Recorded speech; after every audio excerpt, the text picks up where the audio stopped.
Hello ladies and gentlemen, and today we're talking about the managerial situation at Leicester. Like all the videos, when will it end? Yeah, like I said, today we're talking about the manager again. Really, today we're talking about how much of a farce it's now getting with the bookmakers and with the odds. I mean, I've never known any kind of betting like this, especially not for a manager or for a player, where there have been so many favourites for the job. I mean, yes, let's count them. We got Dyche on the first day, then Allardyce.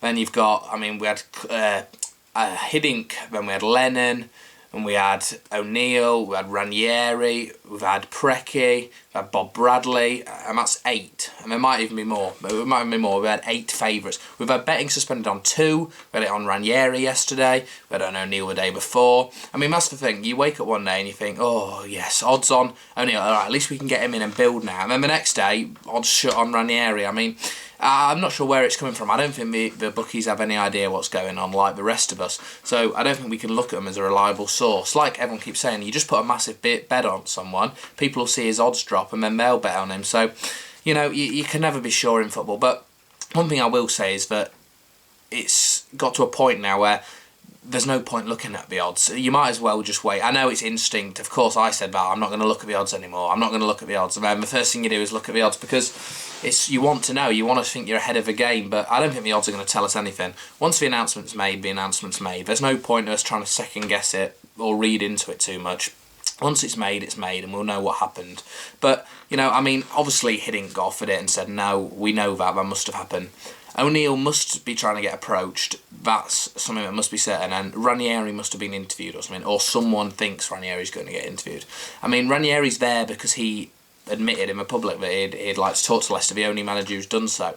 And speaking of in the public, people talking about the owners saying they should come out and tell us what happened and what the manager were going for. I don't agree with that necessarily, but I think certain things like when people saying, oh, we're linked with Predrag, oh, what's going to happen, oh my God, it's going to be him. I don't see anything wrong with the owners coming out and saying, no, we aren't interested in Preki, because it's not like they're doing anyone an injustice there. It's not like they're telling anyone who he's going to or saying who they're interested in. They're just saying they're not interested in someone. And I heard someone say, oh, it makes us look ridiculous if we keep coming out and saying, no, it's not them, no, it's not them.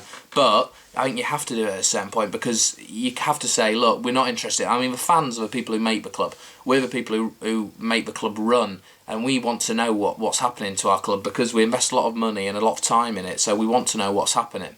Yes, I admit the club are going to keep it a secret because it's good that they don't go out in the media and say we're after so-and-so for a lot of reasons, and it's good that no players have said anything, and it's good to see the club are like that. But I think there has to be some kind of communication to the fans to at least say, yes, we are actively looking for a new manager.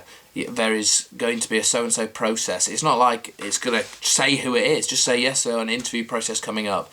But just so we know what's going on at the club, because it has got to a stage now, it's ridiculous. You look, every day, there's a different bookmaker, and it's just getting tedious and tiresome having to guess who it is. Hopefully, I'll put this video up this morning, this afternoon, whenever it goes out, and then we'll hire someone afterwards, and this will be the push for the club to get someone. I think the club, you never know, we might look at Twitter and everyone who gets linked with us, someone on Twitter seems to say a bad thing about him, and then they say, oh, the fans don't want him. Of course that doesn't happen, but you'd hope there was some kind of communication between the fans, or at least the players know something. We're so in the dark about Cambiasso still, about what's happening with Kante, about the manager. Yes, obviously you can't say everything, you can't disclose everything, but just to say what's happening, at least that they're actively looking for a manager would be nice, and when they hope to have one in place for, because the season's fast approaching us now and we still haven't got a manager. We go to Austria now and we've got no one in place, so hopefully, fingers crossed, look into the heavens, it'll get sorted today or tomorrow. We just need a manager in place now. I'm bored of saying who I want, what I want. I just want a manager. I think that's got to be the key. If you say, oh, I don't want him for these reasons, oh, I don't want him for these reasons, we'll never get anyone. We need a manager. I'm not a fan of Ranieri. I don't think he'd be brilliant for the club. Obviously, I prefer O'Neill, but because of his connections with the club. But saying that, he's not been great at Ireland. Other people, there's no one else I really want, so it's between those two. But Ranieri, no % win ratio of Greece. Yes, people say overlooking it, but he lost to the Faroe Islands with Greece, so it's hardly like he's done anything spectacular there. Monaco, really good percentage win rate. He was in the second division with Monaco.